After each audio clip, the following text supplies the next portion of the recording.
Here's the thing. Making a piece of content is easy. Consistently making content and trying to keep it interesting and fresh is not easy. And if it was easy, everybody would be fucking doing it. I mean, a lot of people are doing it. Some with much more success than others, but it to try to do a good job and to be consistent, it's a lot of work. It's like another job.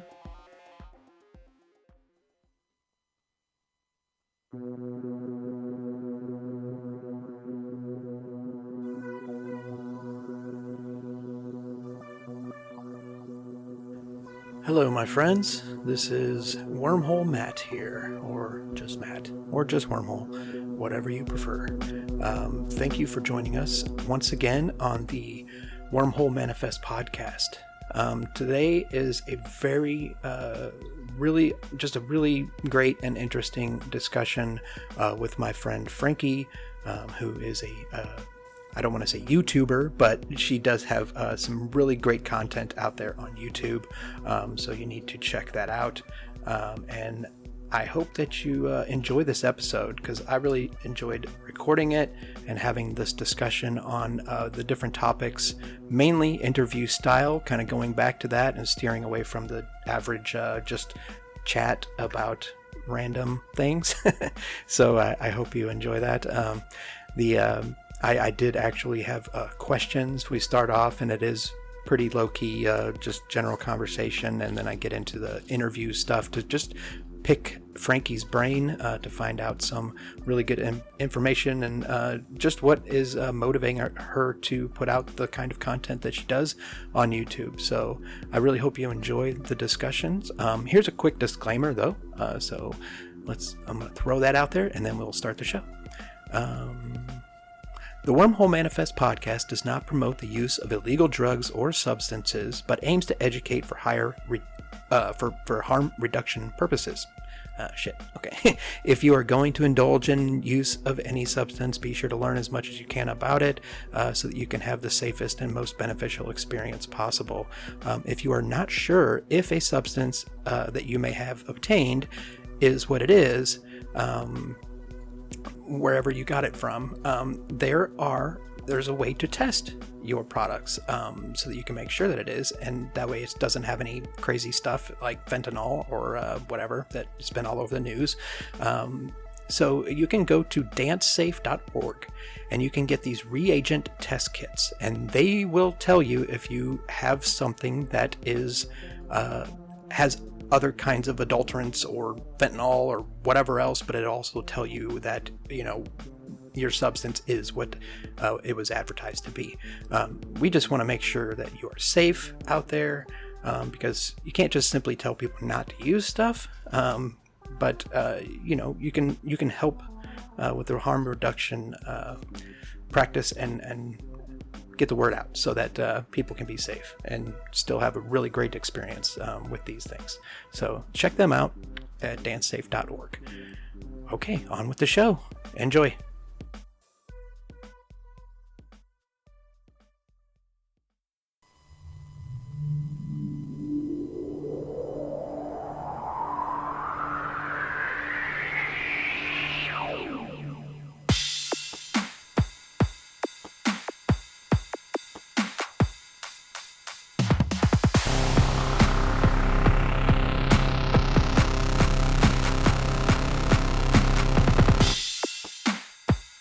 Okay. Well,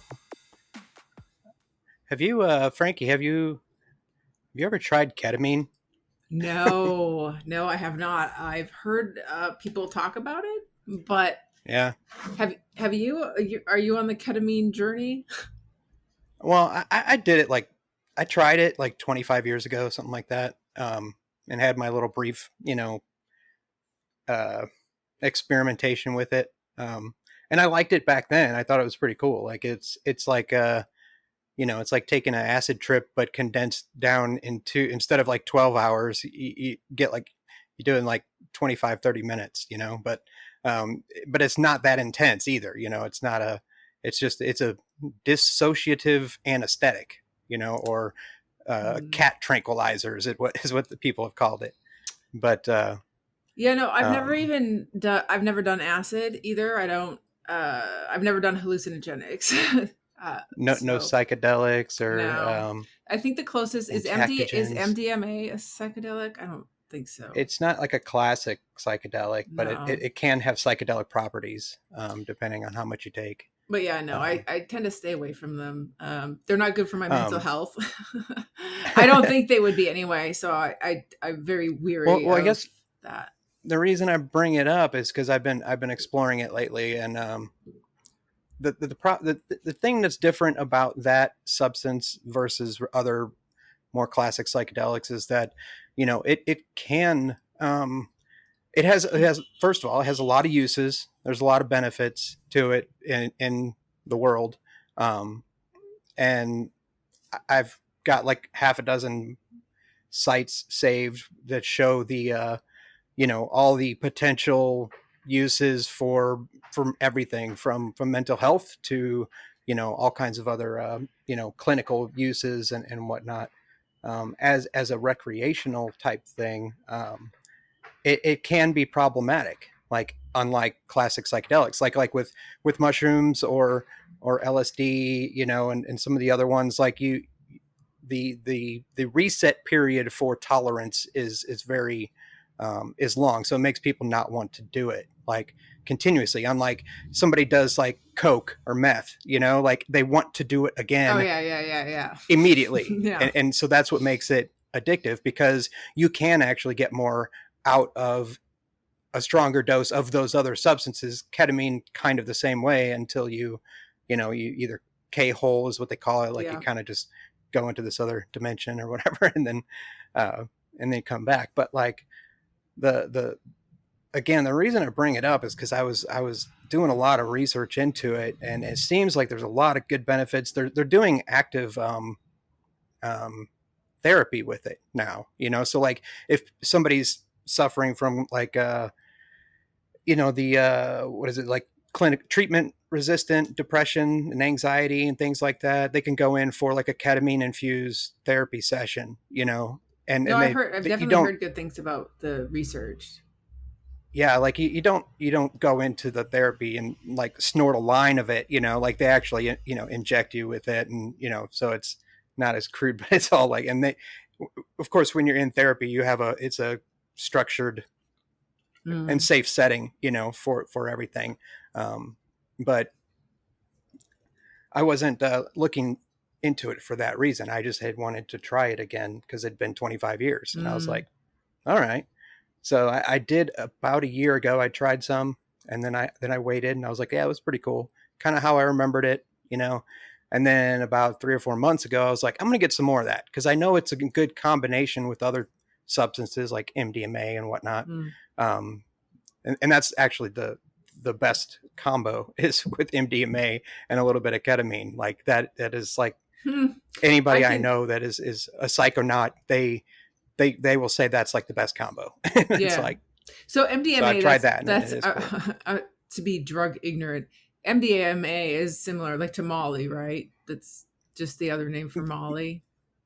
Yeah, yeah, Yeah. So that yeah. makes Or sense ecstasy. because from what I've experienced with other people who have experimented with MDMA with, is it's very euphoric. It makes you very happy and lovey. And so I can see that doing ketamine with that would probably just be probably pretty enjoyable. Yeah, yeah. A happy And it experience is like anyway. Yeah. it, as someone who, I mean, I'm not like so well versed as to say that like I know like all the ins and outs, but like I think that the my experiences have been pretty good with pretty much any substance I've tried. But you know, there's been times when it's not so good, but then you learn things from those not so Mm, good experiences. It's like the difficult trips. You know, they say there's no such thing as a bad trip. There's just the difficult ones, and then the difficult ones is where you learn the most. You mm. know, like that's where you like can come back and you're like, oh my god, why didn't I think of that before? You know, like you're like got all these like brilliant ideas. You're like, geez, you know, so it really shows you something, and you know, whatever. But the thing I would, like I said, what I was bringing it up for is because I started getting into it, but I was maybe getting a little too into it. And Mm. the I was watching one of your videos recently, the one about the elephant in the room with the drinking and slurred speech and whatnot. Like anybody who knows me or who has been on the show has usually seen me, because I record with cameras, but I haven't posted any of that anywhere. But I usually mention that I'm drinking this or whatever. Like today I'm drinking a Yingling's lager. It's like it's finally available in Missouri, so like it's East Coast beer, is the oldest brewery in the nation. It was like formed in like 1840 or something like that, maybe even before that. But I usually drink a few beers or a beer during recording, just to kind of loosen up. It's whatever. It's just something I do. But and I have also talked about my drinking problems in the past and things like that. So I try not to go down the route of, with my little healing journey I've been on for the past couple of years. Your video reminded me that I'm like, I need to make it a point to tell people that I'm not like either high or getting drunk on my episodes, but at the same time, like I am drinking, and maybe under the influence, I haven't yet. I don't think that since I've started this show, but I haven't been under the influence of anything else. Kratom? No, I don't think I've been on that either. But the point is that what your episode reminded me was that I wanted to bring that up because it also sent my brain down this path of like, what do people think? Not necessarily what people think, but like I'm pretty open about my past like afflictions or addictions and things like that. And so I wanted to bring up that it's funny I'm bringing it up now because the episode I'm getting ready to release, so people will have heard that episode before they hear this one.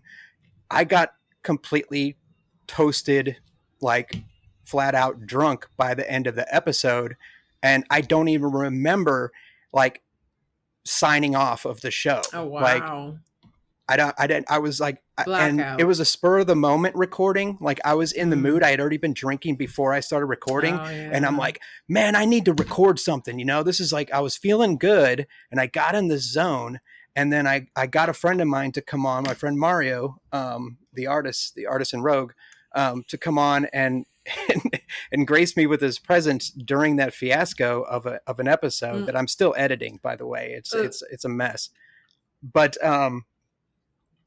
that's not something, but it's not a habit, it hasn't become a habit yet to start doing that. But that was that one like isolated incident, I'm going to call it, and then, but looking back over the past couple months, it's like, I've been doing all this ketamine, and I was like, man, am I really starting to, take a different turn? Like a turn for the worse, like negative growth? No, just like I was doing so well. And whenever I say that to myself, when something goes wrong and I'm like, man, I was doing so well, and then now this happens or this happened, it's a time to reflect and be like, am I really going down a different path, or did I just take a little detour to see what was down there and now I'm back on track?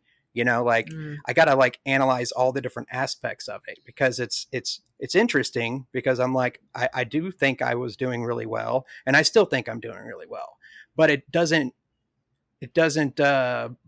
take away anything from the work I've already done. It just shows that, anyone is capable of slipping up no matter what they're doing. And it also reminded me, this is why I wanted to bring you back on the show, because I've seen you doing a lot of stuff with like your content creation and everything. And then that episode struck me and I'm like, okay, I got to get you back on here, because now I'm losing my train of thought. The point that I think I'm trying to make is that I have seen, I've known you for a while, and we have all struggled. There's lots of people that have struggled with mental health issues. Yeah. I remember telling you probably 2 or 3 years ago about the whole psychedelics thing and microdosing and whatnot. Yeah. And that's what kind of began. It started to make my shift into wanting to finally get better. And then it struck me recently that it's like, it doesn't matter what one person does that works for them. The main thing that matters is that they're doing something Mm. that works for them. And I found myself, even with another friend who's having a pretty rough time right now, basically dumping all this information onto this poor person who is really struggling.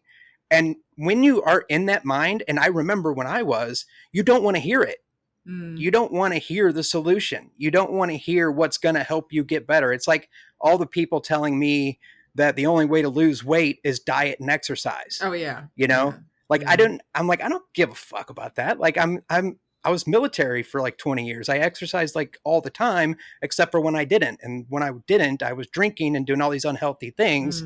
So it's like, I was shooting myself in the foot anyway, but I knew that already. I knew about diet and, you know, all this stuff from being in the military, Yeah, you know, like yeah.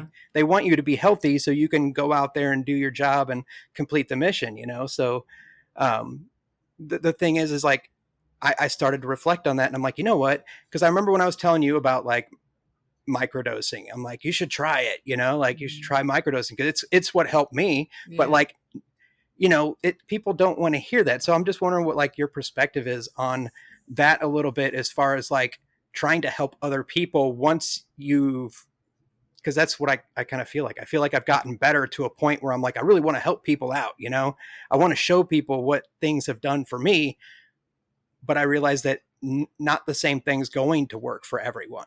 You know, you can give them bits and pieces, but yeah. I say if you're sharing your life with people, you just help them by sharing your struggles. And I mean, you're on my Facebook in the very exclusive list, and so you can, you know, sharing with other people what you're feeling, it helps because it bridges people. It makes them not feel as alone. And yeah, you're right. Mm-hmm. Nobody wants to be preached to. We all know, like, oh, gee, it's just like, oh, I could snap my fingers and not be, you know, have this problem. It's like, if it was that easy, I would have done it by now. Right. So I think the best way to help people is being as honest and you as you can be in what you're experiencing and what you're struggling. Because yeah, you're right. We all have slip ups, you know, like for me, I had great mental health for a big chunk of time, and that took a huge nosedive. And I was very honest with a lot of the people who got to know me when I was having my first episode of like big mental health problem, you know? Yeah. And they helped me by saying, I feel that way, or I have this experience, or, you know what I mean? And in that way, you help each other, because there is no fixing people. There is just helping people, and sharing your story and your experience is helping people. Yeah. That's what I think. I mean, that's been my whole philosophy since, you know, day one on social media, on Twitter. So just sharing my experience. It's like the thing that's been crazy lately is like when I've noticed these kind of changes in me, you know, and before it was all about noticing the changes that I was liking, you know, the things that were different from who I used to be. And then I started noticing kind of like a little bit of a, you know, like kind of falling back onto some older bad habits and things like that. And it's like, and I recognize it. The thing is like the difference is I think I recognize it now. That you can recognize it and you can nip it in the bud. Like you can stop it from becoming a habit again. Right. Yeah. That's why I'm like, okay, I've been counting the days. It's been it's like 21 days, I think, since I last had some ketamine, some special K. Wow. So it's like, okay, you know, because, and that's the thing is like, why does the one substance that I like the most have to be the one that, you know, can be potentially problematic? It's not problematic if you go into and get it, you know, infused during therapy, like once every 3 to 6 months, you know, but if you're doing it every other day, you know, even if it's minuscule amounts, and then, and it still has a high tolerance kind of thing. So like as soon as you do a certain amount, like the next time you do it, even if it's an hour or two later, you kind of have to do double what you just did, Hmm. you know? And then if you wait 2 days, it's still not fully reset yet. You know, you have to wait at least a week, maybe two, for it to like kind of. But I think somebody mentioned recently, and I don't want to be giving out bad information, but like I think it's with a substance like this, it's like you never do actually fully reset your tolerance. Oh So it's wow! kind of So it like, just keeps building. That's dangerous. yeah, yeah. Expensive. And so, yeah, Dangerously that is expensive. right. So it's like, okay, I'm going to cut that shit out. You know, I may enjoy it or, you know, do some like every, you know, a couple times a year, maybe, just depending. I think the tolerance that I've read or researched with MDMA, to be safe, is at least a month, but best if you wait about 3 months in between Oh uses, wow. you know? So like you're rolling, you have a good fun night, you know, and then just, you know, take a break for a couple months. And then if you feel like it, you can revisit that without cause any kind of like neurotoxicity or anything Yeah. like that. And so just to be safe, they even make like roll kits, which is like all these extra like vitamins and stuff like that you can do to kind of That's prepare your crazy. system and It's like a brain whole so that you world I don't don't. know anything about. Like I wouldn't even know where to begin to look for the stuff. I guess I'd ask you. It would be a trippy. Yeah, it's just that, I Yeah. mean, since I started, you know, I mean, I did a bunch of crazy stuff when I was younger, you know, like in my late teens and 20s, you Hmm. know, but then I joined the military, so I Oh couldn't do yeah. anything really Yeah. for a long ass time. And the only thing I could do is that wasn't traceable was LSD, because you Well, can't test for that, you know. I mean, take a strand of hair the or, you irony, know. if you know of the history of the military and testing using LSD on the soldiers, like it's Oh yeah, yeah, yeah, it's those videos were hilarious. hilarious. It's yeah, um the one but drug that I they can't did, detect. right. And it's like the craziest, and it lasts like 12, you know, 8 to 12 hours, I like have no idea what is that the one where like it. books will talk to you and your shoes will talk to you? Is that like the Oh, I one? mean, Like you'll be transported to like a different world? the only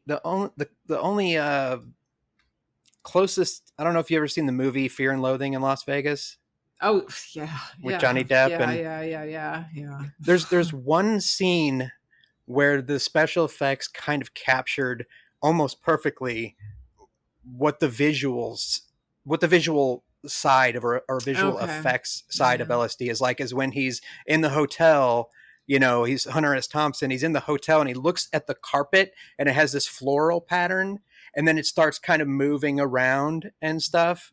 So Yeah. that's like the closest I've Hmm. seen in like any videos replicating Hmm. uh the, you know. But as far as I think everybody's experience is different, you know. Like some people don't get any visuals from it at all, depending on their body, you know, chemical makeup or Well, whatever. yeah, when I So first well, the one of maybe two times I ever did like MDMA, I don't know, am I allowed like is there a statute of limitations? I did it in Canada, so it's fine. Um the one experience I had, like the other person who was doing it was a female and she was just so like she was definitely tripping and I was feeling almost nothing. I was feeling like mm, very happy, but she was tripping balls. And I was just yeah. like fascinating because we're two different experiences from the same thing. So Were they like, because there's different forms too. You can take like a pressed pill, which a I lot of don't times know. have other stuff in them. To be honest, I was at I think they're called some sort of stag where they have this big fundraiser for like when people are getting married, and you Oh wow. go and like everybody drinks and donates money or whatever. And I was on the dance floor, and somebody gave me a pill, and I took it, and so I don't really know. Man, This that was a is. long time ago. I don't think I would I don't think I would do that now. Disclaimer, listeners, if you're ever in a position like that, do not take it. Yeah, Or you like can keep that pill, and now they have there's testing kits that you can get to make sure the yeah. substance is actually what someone claims it to be. So even if you're looking for some types of substance as harm Yeah, reduction, you know, get a testing absolutely. kit to make sure that your substance is what it claims to be and doesn't have any kind of like alterants or fillers or extra Yeah. stuff and Fentanyl. fentanyl. Yeah. Yeah. That Shit goes that we even didn't for worry about weed. 20 years ago. Well, Huh? even now, even for weed, like it's good that they're legalizing in so many places, because I wouldn't trust getting weed on the street, because Mm. Lord knows what they're putting in there. So, yeah. I mean, I would hope it wouldn't be, I mean, but anything too bad, but like with the way Oh, people fentanyl is even in grow everything. plants. Fentanyl is in Yeah. Like, everything. But when I was yeah. like 20 years ago, I remember having an experience where I smoked some weed, and it was definitely laced with something, given how I Oh, felt, some wow. of the things, like how things were heightened around me and stuff like that. So like, and that was 20s, blah blah blah, Yeah. however many years ago, long years ago. Yeah, so it was a worry then, but it wasn't fentanyl then. Now, like fentanyl, Right. yeah, no, I Like back then, the terms harm reduction was not even in our vocabulary. Mhm. If you wanted to go out and have a good time and somebody's like, hey, I got some of this X, whatever kind of, substances it is, you're like, oh yeah, give it to me. There was no like weighing it out to Right. make sure your dose is whatever. You didn't know what dose was even supposed to be, and like anything like, There um, would be no way to know what it even was, like the yeah, not concentration. There would be no everybody's way. Yeah. now all the people that I know that are psychonauts or people that are researching this stuff, like, I mean, everybody I know has like a They're very careful uh, and knowledgeable about their use. milligram, They're almost nerds about scale. it. They're Yeah, almost yeah. nerds about it. Yeah.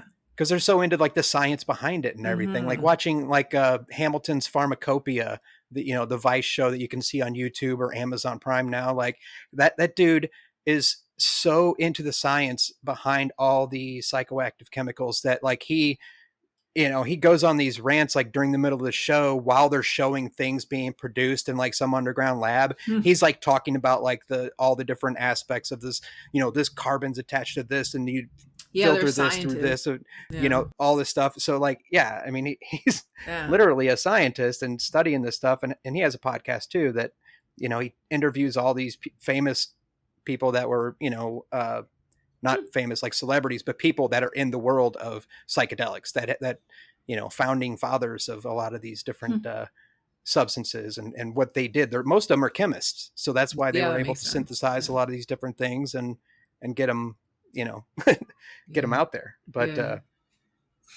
but yeah, it's interesting. The where I was going with beginning of it was just like, yeah, I kind of saw that. I was like, even some of my friends that I talk to like on Discord and they're like, man, Wormhole, you're kind of going off the rails a little bit, and I'm like, damn it, man, like I was doing so good, and then I caught myself when I was saying that. It's like I was doing so well, like, Mm-hmm. wait, I'm still doing well because I recognize, and when I'm like, and the same thing with like a customer today, I was starting to get almost like a panic attack because this guy was like giving me a bunch of shit, and I was like, okay, I need to breathe, I Mm-hmm. need to do some breath work real quick, for about 5 minutes and kind of calm down. And then respond to this customer without freaking the fuck out on them, and Yeah. so it's like, all right, Yeah. but yeah, that's all that what kind of stemmed from not stemmed from that, but I've been thinking about that. And it's kind of like what I was thinking about when I was like, man, I've been not feeling that great the last couple weeks. And then, for this reason or another, all kinds of things combined, maybe stress, and whatnot. And then, I remember when you were having a hard time, like a year or so ago, and like, I think you said something like you were taking a break from a lot of things and focusing on other stuff. Mm. And then you even went to like a doctor, I think, or, maybe tried some medication Yeah, again. it And was at first it was anxiety, and my cat had died, and it was very stressful on top of everything mm, else. And it was and then it became anger issues somehow, uh at the end of last year or whatever. So yeah. yeah, so it's I think the main thing that everyone needs to remember with mental health stuff is that even if you're doing something that is working for you, that is making you not just like get by day to day. If you found something like I did, I thought I found like the holy grail, the thing that was going to like make me all better. And even when I was talking to my doctor and like therapist, is like, they're like, you're doing so well now. Like you were doing way better than you were like 2 or 3 years ago, you know? And it's like, you've come a long way. And I was like, yeah, and I'm doing a podcast now and I'm trying to tell people how good I'm doing. It's like, and then here I am, like, oh, I'm feeling like crap. Like my anxiety's coming back. For like the longest time, I had like zero anxiety. Nothing was bothering me. And everything was like a simple thought process of being like, well, if this happens, then I just do this and then this and then this, step by step. I could lay it out like a game of chess, you know, like, and it's not like that. So the main thing I want to remind everyone is that we as humans, our mental health is kind of like a roller coaster. Yep. You can be going up for a long time, years even, and then it will take one little event and send you crashing down. So it's like, just got to be on the guard, you know, and like it's almost like substance abuse, in that you're always going to be an addict and you may or may not make it all the way to the end without relapsing. Same thing with mental health. Yep. You know? Exactly. Okay, so that was kind of like I wanted to get all that out, and I haven't been recording lately too. That was the other thing, is like, because of how I've been feeling for the past 4 or 5 months, you know, like basically since the last recording, it's back in May when I got drunk on that episode, and I haven't, and that's what I'm working on releasing now. So it's been almost like 2.5, 3 months since the last episode. And I had one recorded before that, so I was able to work on that one and release that one last month. But it was difficult because editing takes forever, and I just don't feel like it. I didn't have it in me to like, you know, I was trying to like work and do other stuff to kind of just keep things going. But all that's not the main reason I wanted to bring you back on here. You've been doing some cool stuff with YouTube, and I wanted to point out that I just realized this. I remember when you started talking about doing your channel on YouTube, the With Frankie, and I'm looking right now at the at your videos at the oldest one was 3 years ago already. Yeah. So 3 years. You'd think my channel would be doing better, but no. Well, I mean, but still, you're still doing it. So that's, you know. Well, it's fun, and it uses so many parts of my brain that love to be activated. So yeah. So that's what I'm going to start off. Like, now we're going to get into the actual topics of the show. Is the, you know, the main topic I wanted to talk about was content creation in and of itself, and then what it kind of is pertaining to, you know, what you do. So I've got a bunch of questions written down, which is, you know, I'm trying to actually do a real podcast. You know, it's awesome. So were you able to look over some of those? Yeah, I was able to look over some. I didn't want to overthink it because I didn't want to feel rehearsed or anything. So I get the general gist of, I get the gist of it. So when I'm looking at your channel, and I'm like, the one thing I do like about it is that it's very diverse. Like, if there is a topic or something, like majority, I think when you were starting off, you were doing the cooking stuff, which is cool. And since I've started cooking, that was like one of my things too for my mental health. You know, I was not doing too much, but I was like grilling again. You know, I used to grill all the time, like, you know, 10, 15 years ago. Yeah. But it seems like you've branched out and you have a lot of different topics and things that you're covering. So like, if someone is going through your channel, you know, they're most likely going to find something that kind of vibes or resonates with them to click on to watch. So I think that one of my old best friends, Jason, he used to say variety creates interest. And I've, you know, always like, it's kind of been a motto I've kind of lived by, because I'm like, yeah, variety. I mean, sometimes you can have too much variety. Yeah, and for YouTube, allegedly variety isn't the thing, but I like channels. I like variety channels, so you know, but variety is not necessarily good, because generally, like if you're looking for content on electronics and you're like, oh, this is great, this electronics video is great, it's perfect, and you subscribe, but then all the other content on it is, cooking Mm. and AI and so um yeah, it's hard to get people to subscribe to begin with, but it would be helpful, I guess, if I had one topic, but that's not me. And it's about to Hmm. get like a whole bunch of other like topics because the I'm gonna have actual shooting studio space now, and I'm gonna be doing lots of other stuff, crafts and projects in addition to what I've always been doing. So Hmm. yeah. So, what do you think inspires? Like, we'll go into the questions. Like, what do you think inspires the actual topic? Like, what do you just like think of something and like, hey, I've been thinking about this one subject matter for a while. Let me do a video on that, or what kind of inspires the? Just everything inspires me, and I have a Google list of and files of ideas of things I want to do. I have no problem coming up with ideas. But I think like for the AI stuff, obviously that was very timely and topical, and I'm going to continue to do some of it, but some more AI stuff and incorporate it into the kitchen more and things like that. But just things that really interest me, for longer like content stuff.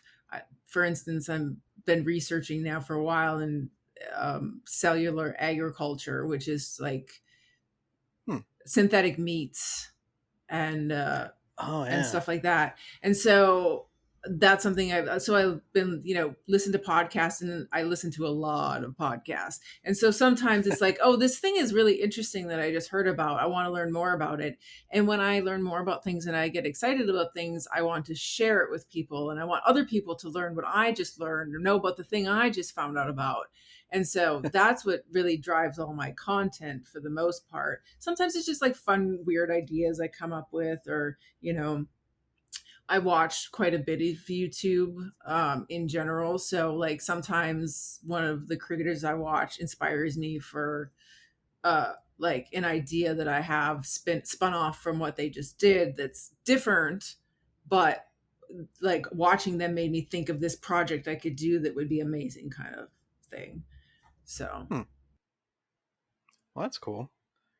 And I know what you mean because like I'm kind of the same way. Like when I hear about something that seems kind of interesting, like I don't know if it's my ADHD or what, but like I end up going into this like I don't know, like this zone of researching every possible yeah. bit of information I can find on whatever the subject is that I just found out about, and I'm like, I gotta figure this out. Like, why is this and Mm-hmm. Yep. whatever, Yep. Yep. Yep. That's, yeah. I feel that way too. Yeah. What do you think? Like, since you've been making the videos now for 3 years, like, what are some of the lessons you've learned? Like, from like the past videos. Obviously, I think one of the examples may be like like I said, if people watch your channel, they find the elephant in the room uh, video.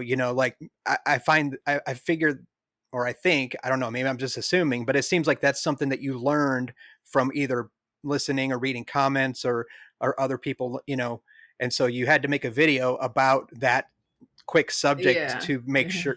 Yeah, that was a friend who directly sent me a message and said, "Hey, are you drinking when you're doing these videos?" And me being like, "Holy cow, no!" And then finding out why that he thought that, and then feeling like, "Wow, if he thinks it, then maybe other people do." And I don't want that to, because I mean, anybody who knew me from Twitter for so many years and stuff knows, how much I like the drink. And I didn't want them to think that it's such a problem that I can't like even make content without being drunk, because that's ridiculous. So I just wanted to make sure that. So that's one thing I learned. But, um, there's not, I've learned that it's really fucking hard. Like, to get any traction in the algorithm. I think that's the big lesson. Like, people love to say, oh, how easy it is, but Those big accounts Yeah. dominate, and it is hard to crack in there. And I spend way too much time thinking about how to like get into the algorithm. I even asked my AI, my AI to tell me how to like if there was a way I could talk to the algorithm or if there's a way I could communicate with it or something like that, which I know is incredibly weird and nerdy. But I spend so much time trying to figure out how to reach more people with my content. Mm, I'm not interested. I'm not interested. I don't want to become famous on there because I see how miserable, like, I don't need that kind of thing. I just want to share all of my content and be like, look at this cool thing I found out, or look at this cool thing I'm doing, or like, maybe you want yeah. to do it too. I want to inspire people to realize you can be creative and there's a whole bunch of ways to do it. But it's hard to do when you have like nobody's watching really your content is, Yeah. It feels, same with like doing a podcast, yeah, like you feel like yeah. your show, even though like, I mean, I know there's people out there that put like a lot of effort into making like the quality, the interviews or the content that they're making, they spend a lot of time. And then there's other people that don't spend any time. Yeah, They don't those edit. people make They me don't do anything. angry. They just pump out Yeah, episode after yeah, yeah, yeah, episode. yeah. But then it feels like my show that I'm trying to work hard and make something out of, it gets buried Mm-hmm. under the masses of like thousands or millions of people out there that are just Mm-hmm. cranking out stuff without Yeah. even thinking about it. It, So it's like, the yeah, world is I get that. saturated with content. There's too much of it. It's saturated, and there's not enough that's good. There's just content just everywhere. You cannot Yeah. escape it. And it's weird too, like, cause I remember a couple of years ago, well, probably like 5 or 6 years ago, my kids were like really into YouTube. Well, I guess they've been into it because YouTube has been like, that's their generation. Like Yeah, it's like yeah. their generation grew up on YouTube. Like we didn't have YouTube growing up. We had libraries, and we had to like, if you wanted to find out something we had about the MTV and libraries. yeah, you go to the big library downtown and go in the basement and get the microfiche out to find really old information, Yeah. stuff that had been compressed down on this little film, like that's how you research back in the day, Yeah. like now we can just like, pull up Google. What is this? Oh, wait, I got to watch this thing. Cause every time I say that word, it'll start talking no. like, Yeah. but, Google is always listening. yeah, All of your smart devices are always listening. yep, they are. And I'm not That's like all these saying that people that tinfoil think they hat can. shit. This is real. Not like when they were saying it like 70 years, like in the 70s when like Yeah. they were crazy. Now that things are really listening to us. So Yeah, big brother is they know. They Yeah. know where you are. Yep. We all have a GPS in our pocket. So Yeah. like if your name ever comes up for whatever reason in their database for a crime or something, Yeah. like they will find you really fast. Yeah. Yeah. So, but yeah, I mean, I think that's one of the lessons or things that we, that people, anybody that creates content, It's hard. that, want to do something good, they realize that it is very difficult. It still mystifies me how people get viral and there's just like get big on TikTok, and it's like I don't understand how you got in front of the right eyes, because that's what it takes is like right. being in front of one pair of eyes that's the right pair of eyes, and that's what's going to change everything, right? Yeah. And it's hard to find that pair of eyes in a world full of eyes. Yeah, I know. My friend Rob, shout out Big Rob, he was telling me 6 months ago, or I think I mentioned it to you too, because we started talking about like YouTube shorts, like the little short videos. And since I have like the stockpile of all my gaming videos of every time I've streamed live games, he was like, dude, just take some clips from the games, like your past streams, and start pumping them out. Cause he said, that's what everybody's doing. So I tried it one day and just to see what it was like, I'm like, let me take a clip from my Twitch channel from the video, and then I'll put that into this other thing and make a, the clip bot or whatever, and then make a YouTube short. That first day that I did it, there was 2 videos that had like over 2,000 views within like the first hour. No. And every single video I pumped out after that, 2, Yep. maybe 4, 5. I had a very similar experience, and then I Where did waited a it go? while, and it happened again exactly the same way. One shot off, and the next few didn't do well. And so now I feel like I got to take a break, even though I've only put out like maybe 6 shorts. But it was I such think that's all I did it was such too. a And weird it's a weird experience, because what I did a cat. This was what drove me crazy. My most recent short is a cat video short of my lovey baby Baxter, and I thought, okay, this is gonna do well. This will be fun to see because it's cute. It's a cat. The internet fucking loves cats. Nope. Yep. Nope. Really? And I'm like, it's a cat video, you fuckers. So whatever. It is such a strange experience. If you're especially me, I love data. And trying to figure out how things work. And it just mystifies me because I'm like, how does this work? Like how can I, how do they know? how does this happen? Because so many people act like, oh, it's so easy and you just create content. It's so easy. And it's like, none of it is actually easy if you're doing it all by yourself. Oh, I know. And like, none of it's easy, but it's fun. So, and there's people, like you said, there's people that say that it's easy. And I'm like, what part of it is easy? And there's people, I mean, especially like in the podcast world, there's a lot of people that it is easy for them because they have a million episodes, and they pump out an episode every week or something like that. And they don't do any editing. They don't, they're not trying to attract a certain audience. It's more of a hobby to them. Yeah. And they don't really care about getting seen but like I'm trying to pump out value, what I feel is valuable information. Same. To spur people's interest in say, whatever. That's why I've been doing the variety of topics, but with the overall theme of mental health, because everybody needs to know or think about mental health, from time to time. But like, what if I sprinkle mental health on top of, pop culture, like video games or content creation or whatever the topic is, and then that's a way of doing something, but it's like, at the same time, when it feels like it doesn't matter, then that's when my problems or issues start to be like, why am I doing anything? Why do I bother? But that's what I've learned is like, I gotta push through that because it matters to me. I'm doing it because I want to help people, but at the same time, I'm doing it for me to have something to do, because I don't really do anything. I play some games every once in a while, but for the most part, I don't do anything besides watch TV or research things that interest me. Right. And then the problem is, what do you do with all this knowledge that you've obtained? Right. So then you want to share it. That's what happens. That's how you get a YouTube channel or a podcast. You're like, I have all this stuff that I want to share, and there's just not enough people around to share it with. So give it to the world.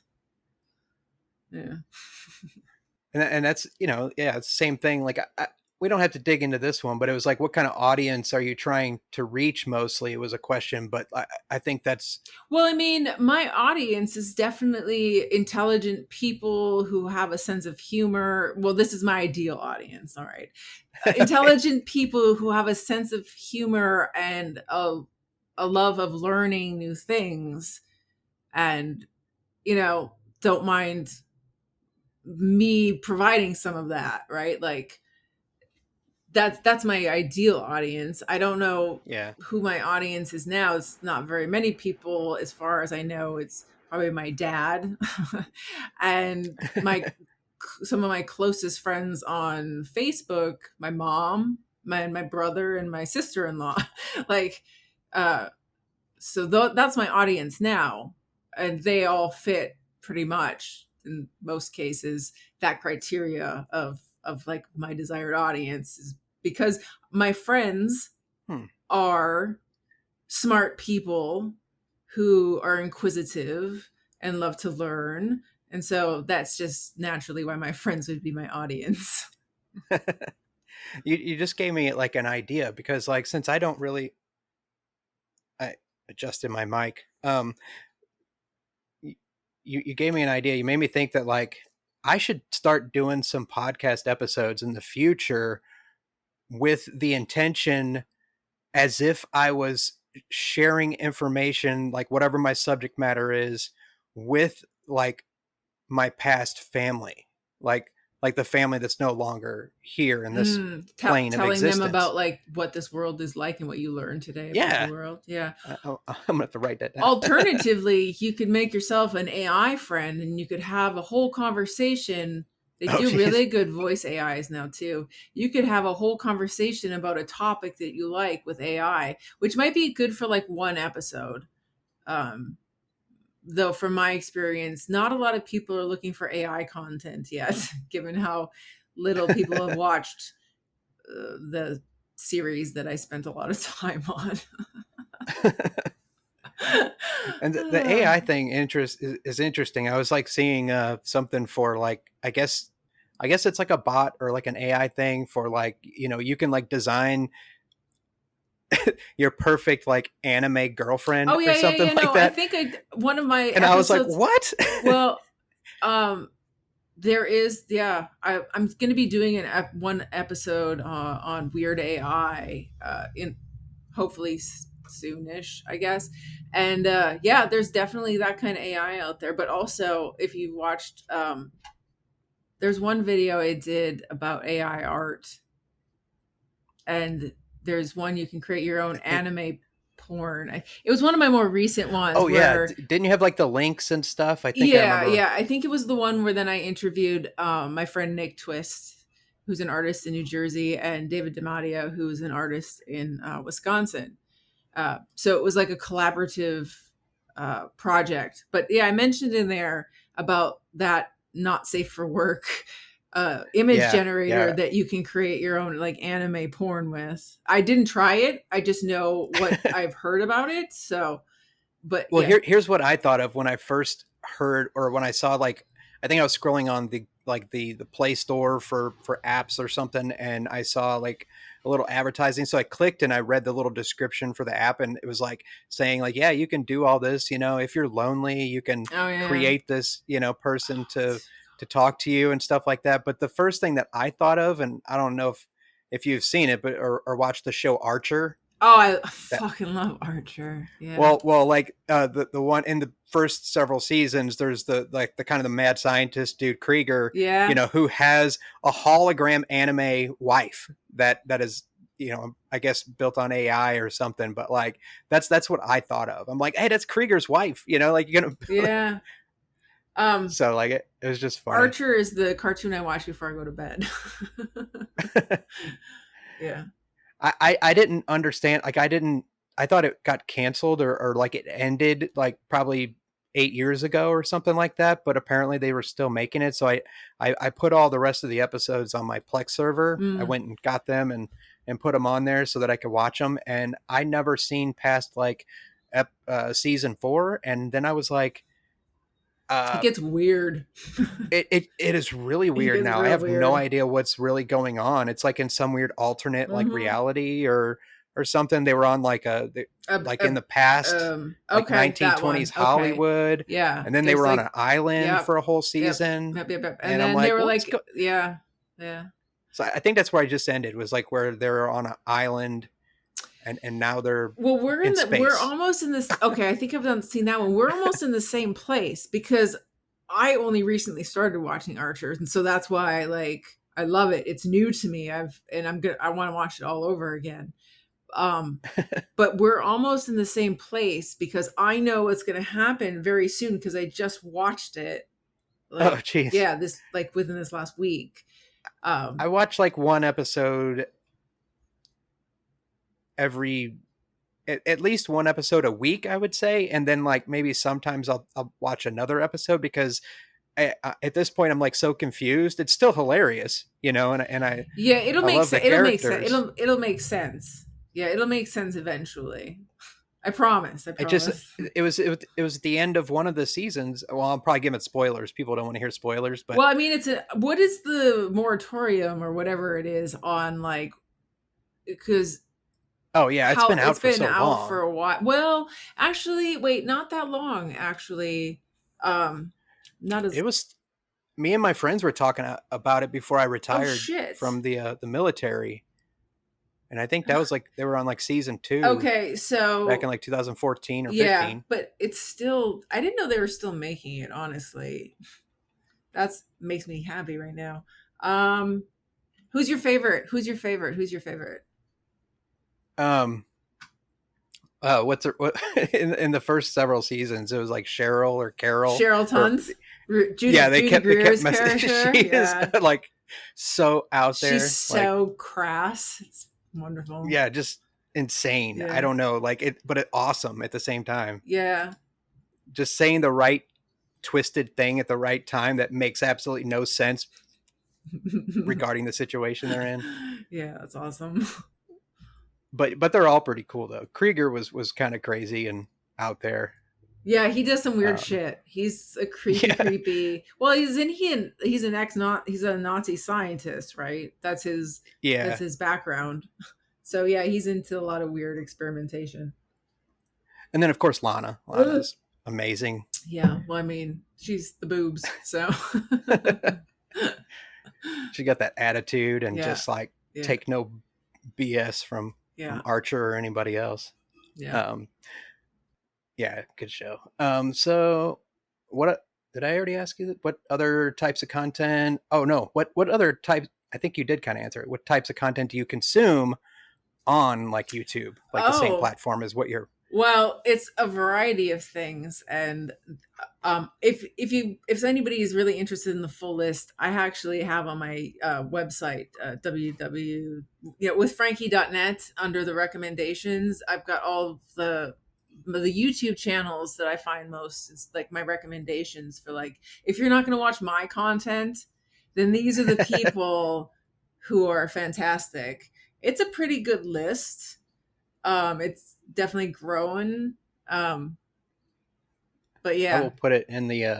I'm gonna put your site on the show notes too, so people can All right. Yeah. find that. I would say, That like, my two top favorite female ones would be Simone Gertz, who's very famous amongst anybody who's into science. She's done TED hmm, Talks and stuff like that. And then Laura Kampf, who is a German woman who does projects and things like that. They're both very oh wow. creative, but women who do stuff more masculine type stuff, right? Like more woodworking, more robotics. They have a good understanding of things that I don't have understanding of, how, like when it comes to electricity and things like that. Those two women, I would say, are awesome. And then um, Answers with Joe, definitely. And then there's another guy. You would love his work. It's north of the border. He does clay work, like Huh. sculptures, and he's got a really good dry sense of humor. You just watch him, it's a like a first person point of view. So Hmm. you just watch him he made this one recently he made was the Simpsons, a sculpture of the Simpsons. He did a Diablo Huh. one that was really amazing. Um, yeah, he's got a really good, dry, self-deprecating sense of humor. I like to watch him. Yeah, I've definitely I think started watching YouTube a lot more.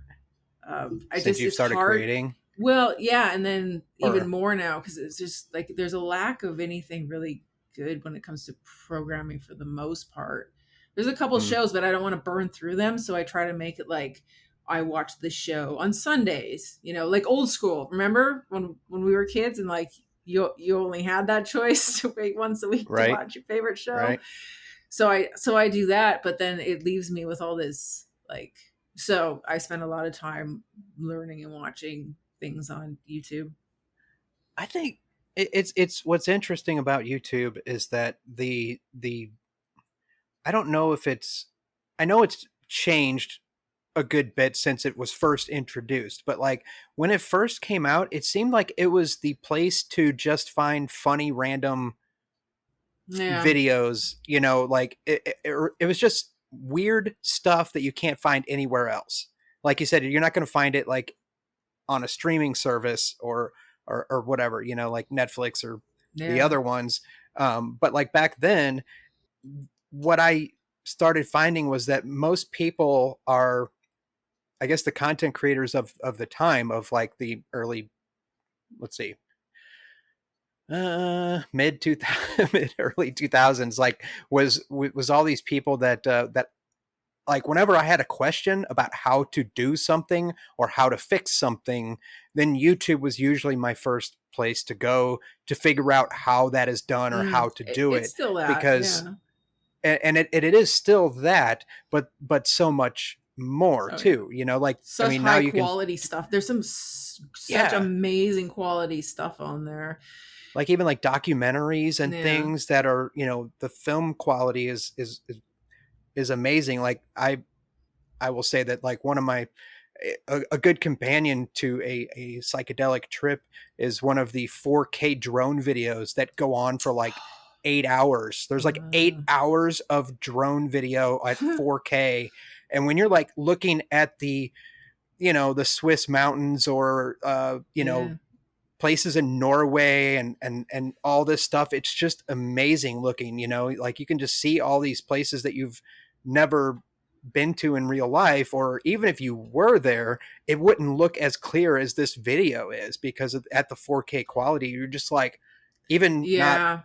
on That's any substance, you're watching it going like, wow, how do they make it so freaking clear? that's the problem now, I think, and it's going to be in the future, is kids who've seen that kind of footage, when you see it in person, it's definitely not going to be as Mm, impressive as what you saw on your giant 4K screen in your living yeah, room. It's going to be way less vibrant, and that's going to be sad. That's going to be sad for, like, yeah. that's unfortunate. Especially like when like we're both wearing glasses, but like my eyes are like so bad Yeah. nowadays that like, you know, I'm gonna have to, if I get a chance to travel the world, you know, by the time I do, I'm gonna be so old that It my will, eyes, yeah. it's That's it. definitely not gonna be as vibrant, you know. So I'm kind of glad that they do have these Yeah. videos, but like at the same time, I'm like, That's an interesting, like, completely different way to look at it. That's, yeah, yeah. for It's like I get sure. to see it now, but it's, I don't know. I've come to a whole new philosophy on life and death and all these things and like the many different layers of our existence. And it's like, well, it's like, you know, if I don't get to see it in this current iteration, you know, like I'm hopeful that I will get to see or do something if there's something that I want to do. But most likely I'll change my mind at some point if it's, but a lot of times there's something I'm thinking, oh, I really want to do this, you know, and then the experience is different. Like when I was younger, I always wanted to travel the world and see like the what is it, the eight mysteries or the, Oh, the eight what, marvels of the world or whatever, like the yeah. pyramids And and, so I got to like go to the pyramids when I was in the yeah, Marines, I've been there. and like freaking not as, I mean, it was still cool, and I'm glad that I got to go and see it, but it's like I want to do it on my own terms, you know, like not Yeah, but stuck still, in a tour group I'm gonna and tell you, I I spent of several days in Egypt. A guy I was dating, his oh cool. dad was there teaching English, and so we went out there, and I'd been fascinated with Egyptian everything forever. Like, I even have a tattoo of the Eye of Ra on my chest. Like, I it was, and but the experience there was so disappointing Yeah. that it's so sad. It's a sad place in my mind. Like, the smell of the city is like burnt tires. There was horses, like dead horses, float in the river because they take the horses up to the Hmm. pyramids. But then what do you do with the dead horses? And they just throw them. I was there during a garbage Oh man. strike too. The Oh, sanitation for food, like in the markets, it was I think just, that just I happened in mean, France like a month ago or two. yeah, it was just, uh, I mean, I wrote about it. I wrote about the whole trip, so that's on my website too. But yeah, it was just hard. Like, so I did nothing is I'm so skeptical of like, if I love this thing, maybe I just want to keep loving it and I don't want to like ruin it by experiencing the reality of it, Yeah. because yeah. It's like going Another back friend, and to like something you used to love as a kid and being like, oh, this is so mhm, small and sad now, actually. And it right. completely changes your memory of that thing. So just sometimes memories are best just like you don't always have to go home, right? Or just not dwell so much on like the expectations Right, of right. that memory Yeah. that you got from that memory. And that's what, like, my friend Rian was on a past episode. He read a good passage, and he's read it several times, and our groups that we talk in and stuff, but like, it's about expectations. And I was like, I think about that all the time now, because whenever something seems like disappointing, I'm like, is it really disappointing, or was my Expectations expectations too too high. high? Yeah. Yeah, so like, it's just a whole perspective kind of Well, thing, it's I hard to think. do But because you want to have high expectations, right? yeah, It's good to have, because that's goals. That's like wanting better right, things, right? Wanting things to be better. But you have to find that balance between high expectations and like you have to find the realistic part of it, right? right, The balance that's going to not make you feel like, oh, I should have expected more or I should have expected less. You have to learn to find that, like, it is what it is a fucking hate that line, but sort of that like acceptance of, you know, you just got to learn to manage your expectations and compress them, maybe, or I don't know, maybe spread them out. Who the fuck knows? Yeah, I think I talked about this yeah. last time too. It's just It it's very difficult, and it's definitely a difficult topic. And it's interesting at the same time, because it applies to everyone. Like, yeah. all humans have some kind of expectation. Even, they get up in the morning and, what am I going to do today, or what do I need to do, or, what am I going to get out of this, or, whatever the case may be. But and there's so many layers to it, I think, Well, with I think it's with also part expectations. of And like people have not learned to deal with disappointment or unmet expectations, and it's making society fucking terrible because mm, everybody's so entitled to this great experience that doesn't exist. and right. and so like it's not being met, their expectations aren't being met, and it immediately makes them angry or violent or whatever. That's I Yeah, don't know if that makes sense. exactly. I mean, it's when I think back to like being a kid, and having one of those horrible, like a Christmas day or something, not getting the present I wanted, or the times I didn't get anything, Yeah, because we were yeah, too freaking poor, yeah. like, those lessons taught me, or those experiences formed in my mind what I thought were lessons, that if I don't want that kind of thing to happen to me again, I need to be better, or do more, or work harder, to make sure that, like, I don't have a bad experience in the future like this, Mm, and then, especially for like my kids or something, I don't want my kids to go through what I did, but yet at the same time, they're dealing with looking at things of like how my parents acted and things like that. mm, And when I was at my worst, like, I was kind of mirror imaging some of those things like my parents did. And it's like, man, it's like I'm doing the same. It's like a repeat cycle. So, like, to break the cycle, I have to break my way of thinking on those expectations, or what I thought were lessons and things that I had to do to not be a certain way. Like, if I don't want to be like my parents, mm. you can't just do everything the opposite of what they did. You have to take what they did and the lessons and look into it deeper, and be like, I'm going to maybe unfortunately do something similar, but it's not, you know, the big difference is when I mess up or something or do something similar.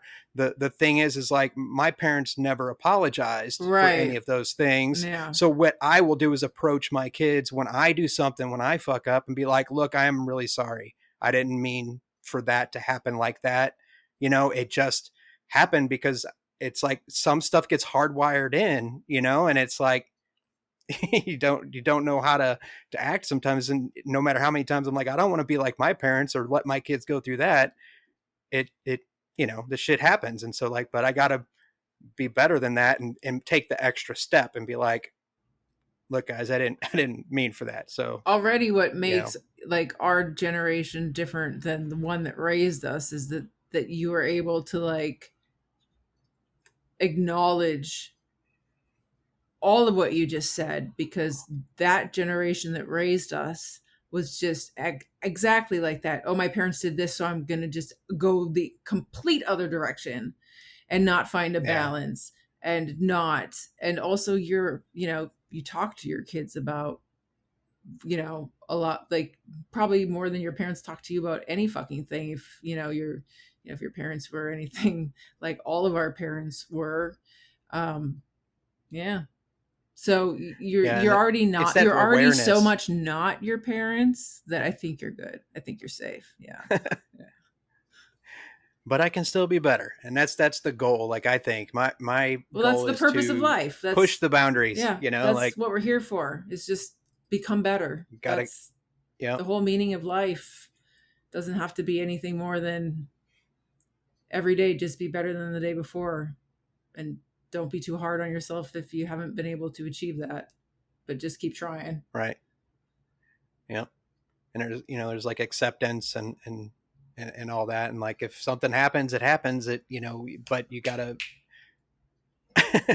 kitty. Hey. So some of the things that you've done on your videos, like with the AI, what is, I think we'll do like one more of these and Mhm. then, oh, what else was I got? I had something else, but, and then we'll wrap up shortly after that. Okay. I'm going to start keeping episodes shorter nowadays instead of Okay. like Yeah. doing like a 2.5 hour episode takes me like way too long to edit. Yeah. So it's like, oh my God. We kind of talked about that. Well, I guess what is the main reason for creating content? You discussed like putting the information Yeah. out there that you're interested Wanting in. to share, and also Yeah. it before I started this, I had never even, like 3 years ago, 3.5 years ago, I hardly ever watched YouTube. Like I knew almost nothing about it. And so uh, when I started, I didn't know anything about video, audio, everything that comes with like how you edit a fucking video was all brand new. So the thing about it is I'm so far behind on all of my knowledge that doing these videos, just editing, will pacify a part of my brain that wants to learn all that kind of stuff for a long time. And then implementing the creative parts in there and coming up with the creative stuff is a whole completely different part of my brain that's all going to be happy about it. And then the actual production of the videos, where I'm creating the thing and doing the thing that I'm shooting, is also satisfying another part of me that wants to do. So I think the thing that keeps me going, despite the fact that very few people watch my content, is that I'm sharing what I'm learning with other people while I'm also learning other things, and while I'm also like nourishing myself, Hmm. like the things I need to do for my mental health are met when I'm creating things. So I guess that's my whole drive behind it, is just it's a lot, just like me. Yeah. um it's a lot of stuff that keeps me going and like makes me want to do it, and why I keep doing it. It seems very similar to like why I started this show. Like I wanted to have it's a part of my healing journey to do the episodes, to talk to all these different people. You know, each episode's a different person. So I'm like, even some people I've never talked to before. So it's like, for a long time, I think I kind of forgot like how to speak, like Yeah. I could speak words and knew what things, but like I wasn't Communicate. doing the things that I was trained to a long time ago, like standing in front of a class and teaching, Mm. a bunch of people about whatever the topic is, or, boring people to death with a freaking PowerPoint slideshow, which I used to do. But like I kind of lost that, but I wanted to make it fun. It's a for fun thing to do. And that's one of the To things that's difficult exercise, yeah. too about about not just talking or speaking, like public speaking or whatever, but like doing the interview. Recording is kind of the fun part for me, like, and doing the talking. And then afterwards is where the real work comes in. Like before, there's like a pre-workup, like think of all the things I want to talk about, write it down, do whatever I got to do, and then jump in and record. And then after the fact, it's like, man, I got to do a lot of shit to get this to sound how I want it to sound, like, and it's difficult, and it still, I'm never satisfied, but it's still, at the same time, I think that's when I get beat down on myself, is when it doesn't turn out exactly how I wanted it or how I thought. The whole thing with the expectations, it's like, even if I had like a really good time during the discussion talking to a friend or a guest or whoever, at the end, it's like I get to the finished product and I'm like, is this really done? Can I release this? Do I really want to put this out there? Like, yeah, well, I gotta like weigh it out. Yeah. And I'm like, screw it. And then I hit send and it's out there. Yeah. And I'm like, all right. And then I end up like, if I hear anything, it's usually something good, or, so I'm like, oh, that's cool. Yeah. But yeah, it's the whole content creation thing is difficult. I think some people have ideas about it, and I know I do sometimes, because I think there's people out there that are making the big bucks, on whatever content they're putting out, but yet maybe they're not even the ones like behind the camera. Oh yeah, no, they got teams. They have teams. Yeah, they're not even the ones doing the editing, like all this stuff. They have all that, and it's like, yeah, I mean, here's the thing. Making a piece of content is easy. Consistently making content and trying to keep it interesting and fresh is not easy. And if it was easy, everybody would be fucking doing it. I mean, a lot of people are doing it. Some with much more success than others, but it to try to do a good job and to be consistent, it's a lot of work. It's like another job. Even if you're enjoying it, if you have to, if you're consistent and that's what they tell you have to do to get people to watch, like, yeah. That's what people were telling me about streaming, like video games. It's like, if you're on Twitch and you're playing a game, the thing with it is like, even if you're not even playing the game as well as you could, or you're not in it for any kind of competition thing, or, trying to do as good as you can at the actual game, if the game is just like the background thing, what I've heard from all the streamers or people that do tutorials on how to be good at it, the main thing they'll tell you is to be consistent with a schedule. Like if you are going to be streaming online, playing whatever game, like announce it, have a page that has your set schedule for the days you're going to stream. And I'm like, I can't, you can't do that. Yeah. No. When I started this podcast, I wanted to record an episode. At first it was like every week, and I did that for like 2 or 3 months. And I was like, well, this is freaking hard, man. Like it was like a job, and that's the quickest way to burn out. Like burn yourself out, taking something that's a hobby and then turning it into actual work. And that's one reason why I want to reach people, but like, I don't want that fame or anything. I don't want it to become work, because that it defeats the purpose of the part of it that is being done just for me, for my mental health. It becomes not fun. And I know this because I felt the same way going to culinary school. When you cook for, when you cook for a living, that's not fun. So I know that from experience. And so like, yes, I want more people to see the content, blah blah blah. But like Yeah. it can't get big because I don't want everything that comes with that, the negative comments, the bullshit that I hear from like bigger YouTubers. And like when you listen to, every channel has that obligatory one episode where they have to talk about the negative comments and basically talk about like Yeah. it's hurtful and this and that. And I've watched that happen on plenty of channels that I like, and that's not my jam, man. No, thank you.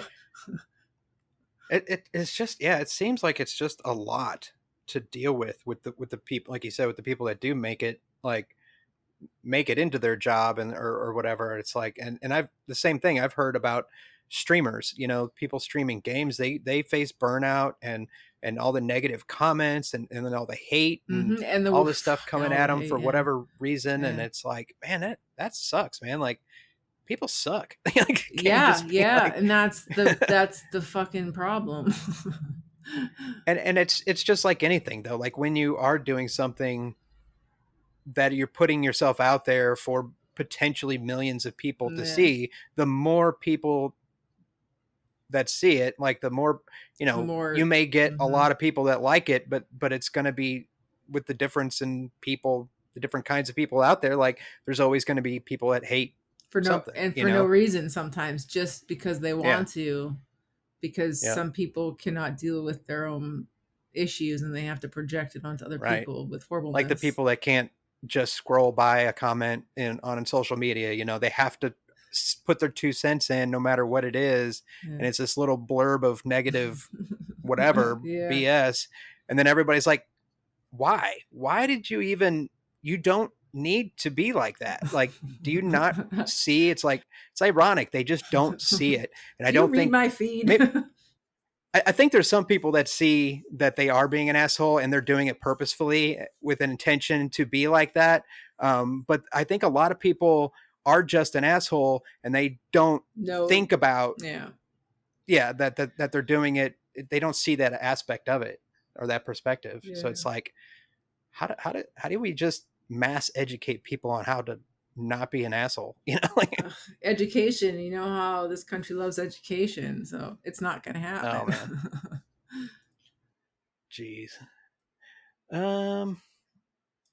What else now? We got I was gonna ask you about like all the tech stuff and cameras and video, but I think we may save that for another time. Like when I have more, that's all like semantics or like, you know, nuances of creation, you know. Yeah. But let's see what else did I didn't put my finishing notes on here, but that's okay too. So I will put your website and all the pertinent information on where to find you. You can still put like Twitter on there or whatever, but I only just use it to release stuff mostly these days, and once in a while tell people that I miss them because I can't. Yeah, I can't be there anymore. I can't. It's way too toxic. And it's just gotten worse, like just based on reporting of people who talk about it and how it's no.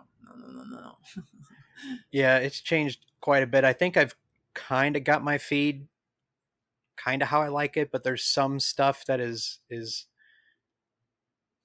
I don't know. I mean, for the most part, I follow a lot of good accounts and I learn a lot of cool stuff and see a bunch of stupid, funny videos and things that are just like that instant gratification of whatever. If I go on like Facebook or something, then I see it's well, Facebook is getting kind of like that for me now, but Twitter always had that allure for me. Like I'd go into all of the comments and then it would just make me angry and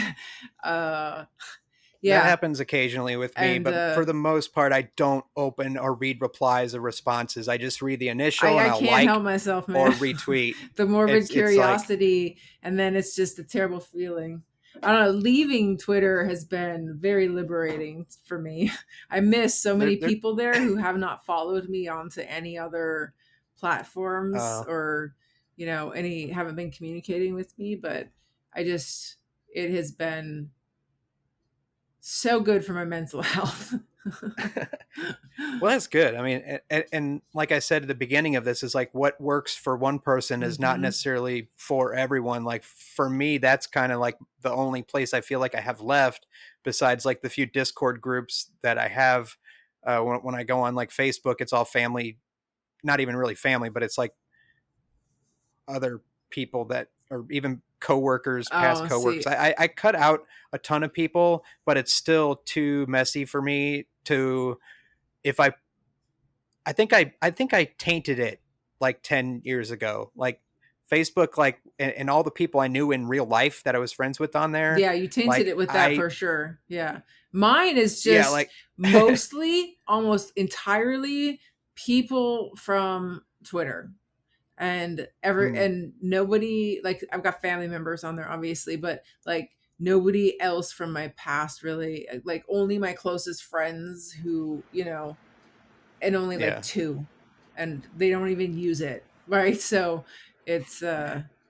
I scan it like once a day, maybe to see like whose birthday it is. And then like I'll scroll and just kind of see what people are up to, like my nieces and nephews and people like that I care about, I'll see what's going on. And then I'm like, okay, it's kind of like, getting up in the morning, reading the newspaper to see what's Hmm. going on. Yeah. I do my morning check-in, kind of see what's going on. And then I'm like, I'll see a bunch of crazy stuff, and then I'll jump over to Twitter where I'm like free to, like, Crazy, oh, more look at this crazy stuff. crazy thing that's going on. Like, what the hell is this? Like, I'll learn about a bunch of weird stuff too. Lots of people talking crap about the submarine and Oh all that weird God. shit. I mean, But, yeah. but yeah, No, the sad thing about the Twitter was that I went there and it was the only place I had, and it was it was super important for me at the time, and very, you know, everybody who's been there with me knows the whole story, whatever. And it's interesting because you keep saying like whatever works for somebody doesn't work for somebody else, but sometimes what works for somebody evolves and changes, and that thing no longer true. works for that person.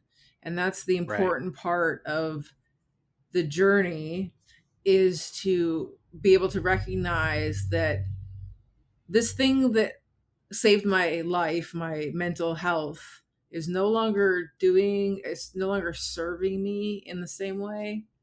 And so that's the hard part to figure out, because yeah, what works for you doesn't work for me, but also what works for you may not end up always working for you. And then you have to pivot and you have to Right. come up with like, what's something else that I can do. Yeah. Anyway. Yeah. It's like the evolution of it, Yeah. and being aware that things do change. Yeah. And I think that is, yeah, I think that's a good place to end All there. The right. importance of change and evolution and awareness of those things. So, Frankie, thank you once again for coming on to the Wormhole Manifest Podcast, It's where we're been a pleasure. doing all kinds of crazy stuff. Now bring me But your wife. Bring me your wife. she I made a joke. I got to put this out there because it's hilarious. Um, Normally she's sitting over on the couch here because my office isn't really an office; it's just part of the living room. But like when I'm recording an episode, she has to like go hide out in the bedroom because she likes to vape like I do, Mm. and the vape makes a lot of noise. So like I whenever I vape, I mute my mic, but I don't know when she's gonna vape, so I don't want like every 15 seconds have to Yeah. cut a clip out of vape sound. So she goes to hide in some bedroom. So before we started recording tonight, I was like, okay, there you go. Off you go to your kennel. Go to your Oh kennel. my goodness.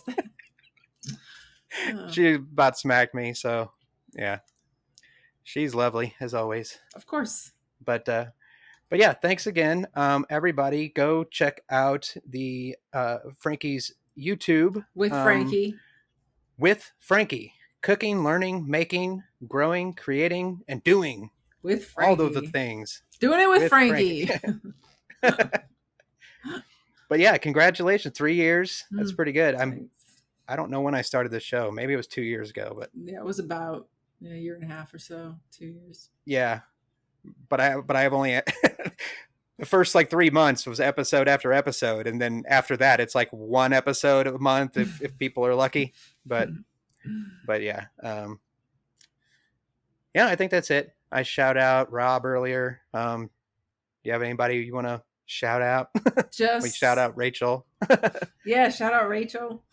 And just, all the YouTubers that I mentioned, they're bigger accounts, obviously. Yeah. But they're very good quality accounts. You'll learn things. You'll be inspired by them for sure. You said that list is on my website page? With Frankie.net.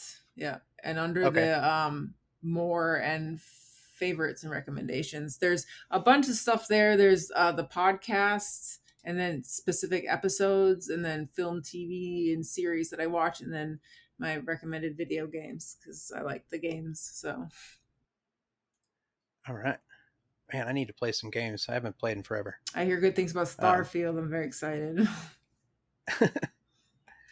I guess normally I would do the whole outro thing, but I don't have that list in here, so people can check out the my link tree of Wormhole_Manifest, and I think that has a link to all the socials. So everybody, thanks for listening. Frankie, once again, thank you for joining me, and we will see everyone next time. Cheers.